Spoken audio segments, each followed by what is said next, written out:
नमस्ते पेरेंट्स, जैसा कि आप सभी जानते हैं नवोदय विद्यालय एंट्रेंस एग्जाम के लिए नोटिफिकेशन रिलीज हो चुका है।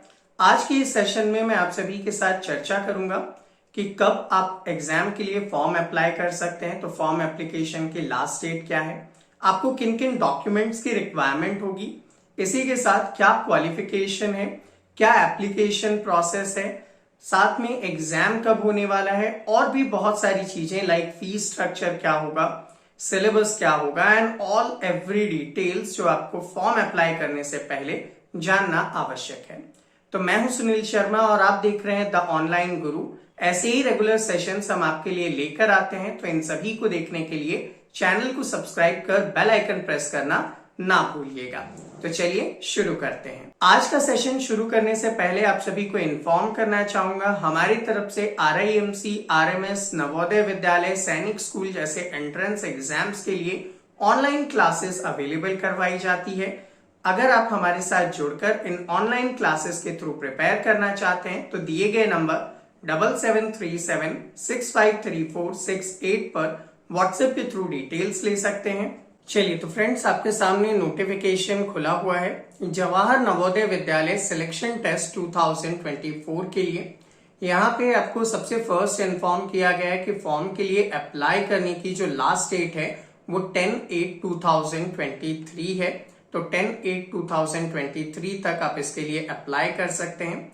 अब ये जो प्रोस्पेक्टस यहाँ पे रिलीज किया गया है ये क्लास 6 के एंट्रेंस के लिए है जवाहर नवोदय विद्यालय में, और इसके लिए एक सिलेक्शन टेस्ट कंडक्ट करवाया जाएगा और ये सिलेक्शन टेस्ट आपके सेशन 2024-25 में आपको एडमिशन अवेलेबल करवाएगा। ऑफिशियल वेबसाइट navodaya.gov.in आपके लिए अवेलेबल है। सबसे पहले यहाँ पे बात करें कि नेशनल पॉलिसी ऑफ एजुकेशन 1986 के अकॉर्डिंग जवाहर नवोदय विद्यालय को बनाए गए थे। प्रेजेंट में 27 स्टेट और 8 यूनियन टेरिटरीज में आपके पास नवोदय विद्यालय अवेलेबल हैं। ये जो नवोदय विद्यालय हैं ये को एजुकेशनल हैं, मतलब बॉयज एंड गर्ल्स दोनों ही इसमें जा सकते हैं। साथ ही साथ ये रेजिडेंशियल है, मतलब बच्चे वहीं पे रहेंगे और पढ़ेंगे।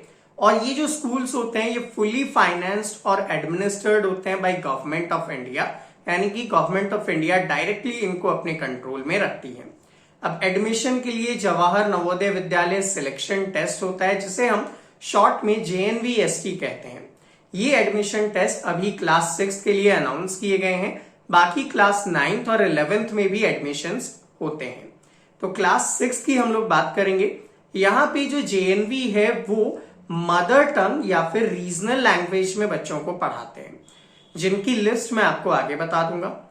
यहाँ पे क्लास 8 तक तो ऐसा ही रहेगा। क्लास 8 से इंग्लिश, मैथमेटिक्स, साइंस जो होंगे वो यहाँ पे आपके इंग्लिश में ही चलेंगे, मतलब इंग्लिश में रहेंगे। और सोशल साइंस के लिए आप लैंग्वेज के रूप में हिंदी को सिलेक्ट कर सकते हैं।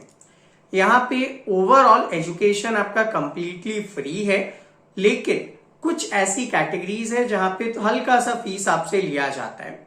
जैसे 600 रुपीज पर मंथ आपसे चार्ज किए जाएंगे सिर्फ और सिर्फ क्लास 9 से 12th के लिए, मतलब क्लास 8 तक बिल्कुल फ्री है। दूसरी चीज, ये जो चार्ज आपसे लिया जाएगा ये विद्यालय विकास निधि के रूप में आपसे चार्ज किया जाएगा।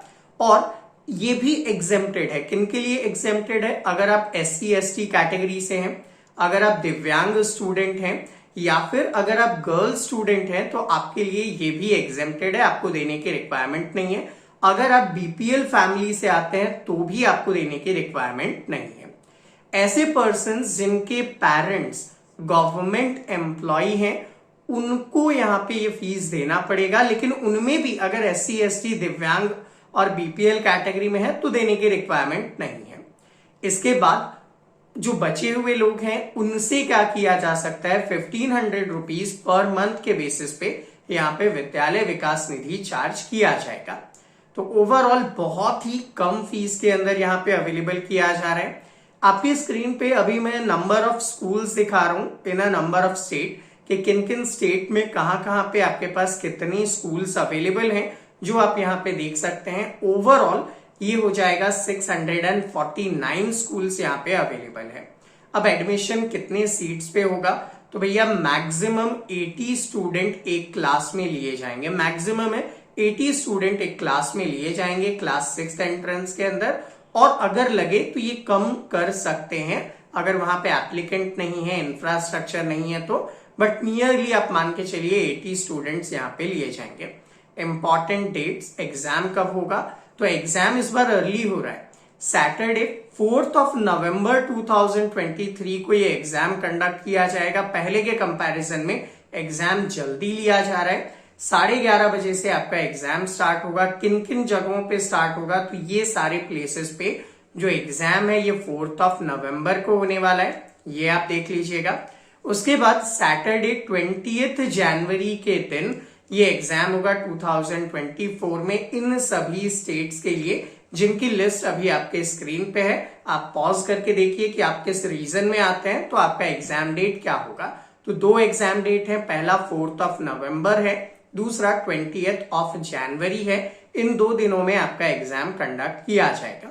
फॉर्म भरने की लास्ट डेट क्या है, तो 10 अगस्त 2023 आपके फॉर्म भरने की लास्ट डेट यहाँ पे बताई गई है। और फॉर्म आप कहां से फिल कर सकते हैं, तो ये रहा वेबसाइट navodaya.gov.in पर जाकर आप फॉर्म फिलअप कर सकते हैं। अब इसके लिए कुछ डॉक्यूमेंटेशन आपको चाहिए। डॉक्यूमेंटेशन में पहला आता है हेडमास्टर से मेंशन किया हुआ डिटेल सर्टिफिकेट, जो इस वीडियो के एंड में मैं आपको दिखाऊंगा। सेकेंड थिंग, बच्चे की photograph, signature of the parent, signature of the candidate, Aadhaar card जो या फिर रेजिडेंशियल सर्टिफिकेट जो भी आपके पास अवेलेबल हो। तो ये सारे डॉक्यूमेंट्स आपको यहाँ पे लगेंगे।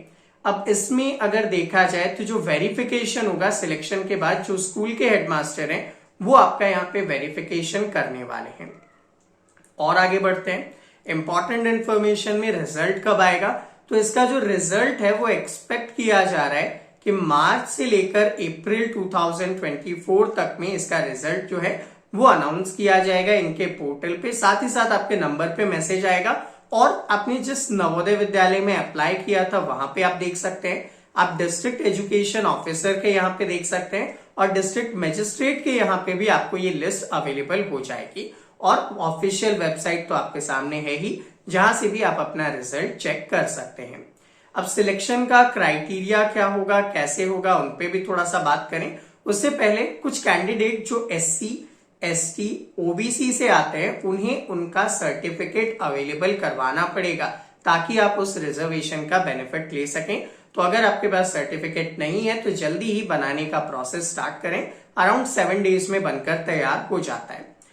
इसमें जो कैंडिडेट है रूरल कैटेगरी से जो अप्लाई कर रहे हैं उनके लिए कंपलसरी है कि वो क्लास 3, 4 एंड 5 उसी रूरल एरिया में पढ़े हुए होने चाहिए, अदरवाइज उनको अर्बन एरिया में काउंट कर लिया जाएगा। मतलब अगर आप गांव से अप्लाई करते हैं तो नंबर ऑफ सीट्स ज्यादा होती है, लेकिन गांव से अप्लाई करने के लिए आपके बच्चे का पिछले 3 साल 3rd, 4th एंड 5th में बच्चे ने गांव के किसी स्कूल में पढ़ा हुआ हो तो ही वो इस कैटेगरी का फायदा ले सकता है, अदरवाइज आप शहरी कैटेगरी में काउंट किए जाएंगे। ऐसे बच्चे जो दिव्यांग हैं उन्हें दिव्यांग के भी जो सर्टिफिकेट्स होते हैं वो अवेलेबल करवाने होंगे ताकि वो इसका बेनिफिट ले सकें। और इसका सर्टिफिकेट जो चीफ मेडिकल ऑफिसर होता है वो अवेलेबल करवाता है आपके डिस्ट्रिक्ट का।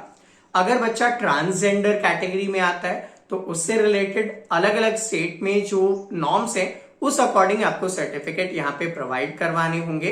ये सारी चीजें आपको फुलफिल करना है। अब कौन कौन से बच्चे कहां से अप्लाई कर सकते हैं, तो ऐसा बच्चा जो क्लास 5 में किसी डिस्ट्रिक्ट में पढ़ रहा है वो अलाउ है उसी डिस्ट्रिक्ट में अप्लाई करने के लिए। मतलब आप अगर डिस्ट्रिक्ट ए में पढ़ रहे हैं तो आप डिस्ट्रिक्ट ए में ही अप्लाई करेंगे, बी में आप अप्लाई नहीं कर सकते हैं। इस चीज का आप ध्यान रखेंगे और इसके लिए आपका बोनाफाइड रेजिडेंशियल सर्टिफिकेट लगेगा ताकि वो वेरीफाई कर सकें कि आप वहीं से रहने वाले हैं। एड्रेस ऑफ प्रूफ के रूप में ये काम करेगा। नेक्स्ट इंफॉर्मेशन में अगर देखें तो कैंडिडेट जो पढ़ रहा है क्लास 5 में किसी भी गवर्नमेंट स्कूल में या फिर गवर्नमेंट रिकॉग्नाइज स्कूल में, मतलब प्राइवेट स्कूल में, वो इसके लिए अप्लाई कर सकता है, एलिजिबल है। अब यहाँ पे बात आती है कि कैंडिडेट जो पहले के सेशन में, मतलब पिछले सेशन में क्वालिफाई हो चुका है, क्या वो अप्लाई कर सकता है, तो नो, वो अप्लाई नहीं कर सकता। दे आर नॉट अलाउड, और आपने एक बार एग्जाम किया है तो आप रिपीट भी नहीं कर सकते, दूसरे साल इसका एग्जाम नहीं दे सकते, डेटाबेस आपको ऑटोमेटिक हटा देगा। यहाँ पे आपकी डेट ऑफ बर्थ क्या होनी चाहिए, तो 1/5/2012 से लेकर 31/7/2014 के बीच में अगर आपका डेट ऑफ बर्थ है तो आप इसमें अप्लाई कर सकते हैं। और ये डेट ऑफ बर्थ वेरीफाई करने के लिए आपका बर्थ सर्टिफिकेट भी लगने वाला है। तो मतलब डॉक्यूमेंटेशन का बहुत अच्छे से ख्याल रखिएगा, अगर मिस्टेक्स करते हैं तो एलिजिबल नहीं है। कैंडिडेट जो प्रमोट हुआ है इससे पहले के सेशन में वो भी, या फिर ऐसे कैंडिडेट जो क्लास 5 क्वालिफाई कर चुके हैं वो भी अप्लाई नहीं कर सकते हैं दोबारा। ऐसा कैंडिडेट जो NIOS से पढ़ रहा है उसे वहां का सर्टिफिकेट देना कंपलसरी होगा। मींस ओपन लर्निंग वाले जो स्टूडेंट्स हैं उनको भी सर्टिफिकेट देना पड़ेगा। कोई भी बच्चा सेकेंड टाइम एग्जाम में अपीयर नहीं कर सकता है, बार बार मेंशन किया हुआ है, तो इस चीज का आप ध्यान रखेंगे। अब जो रूरल कैंडिडेट, मैंने स्टार्टिंग में ही कहा कि अगर आप गांव की कैटेगरी से अप्लाई करते हैं तो आपके लिए स्पेशल रिजर्वेशन है, 75% सीट्स आपके लिए वहां पे रिजर्व्ड है। रिमेनिंग सीट्स में क्या होता है, आपके मेरिट बेस्ड पे आपका सिलेक्शन होता है, और ट्रस्ट मी रिमेनिंग सीट्स में मेरिट बहुत हाई जाती है, तो आपको एक लॉन्ग टर्म प्रिपरेशन की रिक्वायरमेंट है। विदाउट प्रिपरेशन ये पॉसिबल नहीं है कि आप उस मेरिट को क्रैक कर सकें। तो आप क्लासेस ज्वाइन कीजिए, आराम से स्टडीज कीजिए, टेस्ट वगैरह अटेम्प्ट कीजिए, ताकि आप इजीली इसके लिए प्रिपेयर्ड हो सकें। अब यहाँ पे रूरल कैंडिडेट का हो गया, अदर्स हो गया। यहाँ पे रिजर्वेशन की मैंने बात कर ली है कि 75% रूरल के लिए अवेलेबल है, रेस्ट आपके मेरिट बेस्ड है। और जैसा SC, ST, OBC को रिजर्वेशन दिया जाता है वो सेम एज वैसा का वैसा यहाँ पे रहने वाला है। गर्ल की बात करें तो 1/3 जो सीट है वो गर्ल्स से फुलफिल की जाएगी, मतलब 33% सीट जो है वो गर्ल्स के लिए रिजर्व कर दी गई है, तो इसका भी आपको ध्यान रखना है। डॉक्यूमेंट जो आपको सिलेक्शन के बाद देने हैं, क्या क्या, बर्थ के लिए आपका बर्थ सर्टिफिकेट चाहिएगा, आपका रेजिडेंस सर्टिफिकेट चाहिएगा कि आप यहाँ के रहने वाले हैं, आपका आधार कार्ड चाहिएगा कैंडिडेट का, हेडमास्टर से साइन किया हुआ एक सर्टिफिकेट भी चाहिएगा कि बच्चा 3rd, 4th एंड 5th में रूरल में था या अर्बन में था, medical fitness certificate, undertaking of migration certificate, disability certificate अगर आप उसका बेनिफिट ले रहे हैं तो, अगर आप SC, ST किसी कम्युनिटी से बिलोंग करते हैं, OBC से बिलोंग करते हैं तो उनका भी सर्टिफिकेट आपको यहाँ पे देना पड़ेगा। एंड जब आप सिलेक्ट हो जाएंगे, आपका मेडिकल सब फुलफिल हो जाएगा, उसके बाद आपको ट्रांसफर सर्टिफिकेट यहाँ पे अवेलेबल करवाना पड़ेगा। उससे पहले आप TC मत लीजिएगा, इसका आपको ध्यान रखना है। सेंटर कहाँ पे होंगे, तो आप फॉर्म फिल करते टाइम ही सेंटर चूज करेंगे, वहां पे आपको सेंटर मिलेगा। अब स्टार्टिंग में जैसा मैंने कहा था लैंग्वेज, तो भैया देखो लैंग्वेज का क्या सीन है। अगर आप अंडमान एंड निकोबार के हैं तो जो पेपर होगा वो हिंदी, इंग्लिश, तमिल, उर्दू एंड बंगाली में अवेलेबल होगा। आप लैंग्वेज चूज कर सकते हैं, आपको उसी लैंग्वेज का पेपर अवेलेबल होगा। नेक्स्ट आंध्र प्रदेश के लिए लैंग्वेज है, अरुणाचल के लिए, सभी के लिए यहाँ पे लैंग्वेज अवेलेबल है। तो आप वीडियो को पॉज करके यहाँ पे आराम से देख सकते हैं कि कहाँ पे कौन कौन से लैंग्वेजेस अवेलेबल है। बट हिंदी एंड इंग्लिश तो हर जगह अवेलेबल है, तो मैं प्रेफर करूंगा आप इंग्लिश का बुकलेट ले, उसमें मार्क्स आने के ज्यादा चांसेस होते हैं। सेकेंड थिंग कि अगर किसी भी टाइप का ट्रांसलेशन एरर होता है ना, तो इंग्लिश के बुकलेट को ज्यादा वैल्यू रखा जाता है, तो ट्रांसलेशन एरर होने पे आपके मार्क्स कटेंगे, इस चीज का ध्यान रखें। तो इंग्लिश आपके लिए थोड़ा सा बेटर माना जाएगा। नेक्स्ट थोड़ा सा कंपोजिशन ऑफ द टेस्ट की बात कर लें। जैसा मैंने स्टार्टिंग में ही कहा था सिलेबस, तो देखो आपका जो पेपर होगा वो 2 आवर्स का होगा, 11:30 से 1:30 PM तक आपका यहाँ पे पेपर लिया जाएगा। 3 सेक्शंस में डिवाइडेड है और सब ऑब्जेक्टिव टाइप क्वेश्चंस होंगे, मतलब MCQ होंगे। आपके सामने 4 ऑप्शंस रखे जाएंगे, उन ऑप्शंस के अकॉर्डिंग आपको यहाँ पे आंसर्स को सिलेक्ट करना है। टोटल 80 क्वेश्चंस होंगे जिनके लिए आपको 100 मार्क्स अवेलेबल किया जाएगा। क्या क्या है, मेंटल एबिलिटी टेस्ट यानी कि रीजनिंग टेस्ट, टोटल 40 क्वेश्चंस होंगे और सबसे ज्यादा क्वेश्चन होते हैं इसके, एंड 50 मार्क्स आपको देगा ये, तो अराउंड 50% आपका मार्क्स यही लेकर आता है। 60 मिनट का टाइम में आपको इसको फुलफिल करना है। उसके बाद आता है अरिथमेटिक टेस्ट, जैसे आप मैथमेटिक्स भी कहते हैं। 20 क्वेश्चंस होंगे, 25 मार्क्स के होंगे, 30 मिनट्स में आपको कंप्लीट करना है।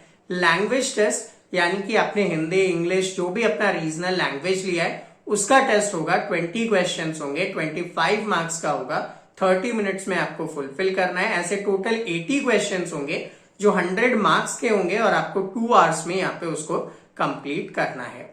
OMR शीट आपको अवेलेबल की जाएगी जिसमें आप ब्लू या ब्लैक बॉल पॉइंट पेन का यूज करते हुए अपने आंसर्स को ऐसे फिल करेंगे। लाइक सपोज क्वेश्चन नंबर 25 है, आपने पढ़ा, आपको लगता है ऑप्शन नंबर सी करेक्ट है, तो आपने इस टाइप से ऑप्शन नंबर सी को सर्कल करना है जिससे आप आराम से अपने मार्क्स को काउंट करवा पाएंगे। ठीक है, एवरी करेक्ट आंसर पे 1.25 मार्क्स आपको यहाँ पे दिया जाएगा और गलत करने पे कोई भी नेगेटिव मार्किंग नहीं है। तो मैं सजेस्ट करूंगा पूरे 80 क्वेश्चंस को आप यहाँ पे फुलफिल करके आएंगे। इंस्ट्रक्शंस, एग्जाम्पल्स आपको वेबसाइट पे ये लोग अवेलेबल करवा देते हैं। थोड़ा सा सिलेबस भी आपको बता देता हूं। मेंटल एबिलिटी में odd man out first topic है आपका। सेकंड होगा figure matching related question. Third होगा पैटर्न कंप्लीटेशन। उसके बाद आएगा figure series completion. Then after आएगा पार्ट 5 में एनालॉगी। एनालॉगी के बाद आएगा ज्योमेट्रिक फिगर्स से रिलेटेड।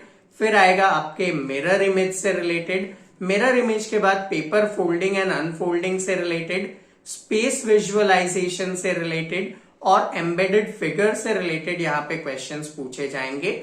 मैथमेटिक्स की बात करूं तो ये सारा टॉपिक्स है number system, fundamental operation, factors, decimals, ठीक है, फ्रैक्शंस को कन्वर्ट करना, लेंथ वगैरह को मेजर करना, simplification of numeric expression, fractional numbers जो हैं वो हो जाएंगे, पेरीमीटर एंड एरिया हो गए, टाइप ऑफ एंगल और सिंपल एप्लीकेशन है, डेटा एनालिसिस होगा बार ग्राफ वगैरह के थ्रू, ये चीजें पूछी जाएगी। इंग्लिश के अंदर अगर हम आते हैं जो कि आपका अंडरस्टैंडिंग है लैंग्वेज लेकर, तो लैंग्वेज में आपको रीडिंग कॉम्प्रिहेंशन यानी कि पैसेज दिए होते हैं और पैसेज पे बेस्ड आपको यहाँ पे क्वेश्चंस सॉल्व करना होता है। तो सब पैसेज पे बेस्ड है, तो नया इसमें कुछ भी आपको नहीं देखने को मिलेगा। नेक्स्ट, जैसा कि मैंने आपको कहा था सर्टिफिकेट का क्या क्राइटेरिया है, सर्टिफिकेट कैसा होगा, तो ईच एंड एवरी स्कूल में ये सर्टिफिकेट ऑलरेडी अवेलेबल होता है। ये वो सर्टिफिकेट का परफॉर्मा है, ये देख लीजिएगा, आपको स्कूल में मिल जाएगा, वहां से आप इसे वेरीफाइड करवा लीजिएगा और ये सर्टिफिकेट आपको अवेलेबल करवाना है। ओबीसी का सर्टिफिकेट आप यहाँ पे देख पा रहे हैं, इस टाइप के सर्टिफिकेट्स आपके लिए अवेलेबल होते हैं जिनको आप यहाँ पे देख सकते हैं और इन्हें फुलफिल करवा के आप टाइमली क्या कर सकते हैं, एंटर कर सकते हैं। सो स्टूडेंट, ये था हमारा आज का सेशन। आई होप आप सभी के सारे डाउट सभी क्लियर हो गए होंगे। फिर भी अगर कोई डाउट या कोई क्वेरीज बचता है तो आप नीचे कमेंट सेक्शन में कमेंट कर सकते हैं। विद इन 24 आवर्स आपके सभी डाउट एंड क्वेरीज को हम रिस्पॉन्स करेंगे। मिलते हैं आपसे अगले सेशन में, तब तक के लिए जय हिंद।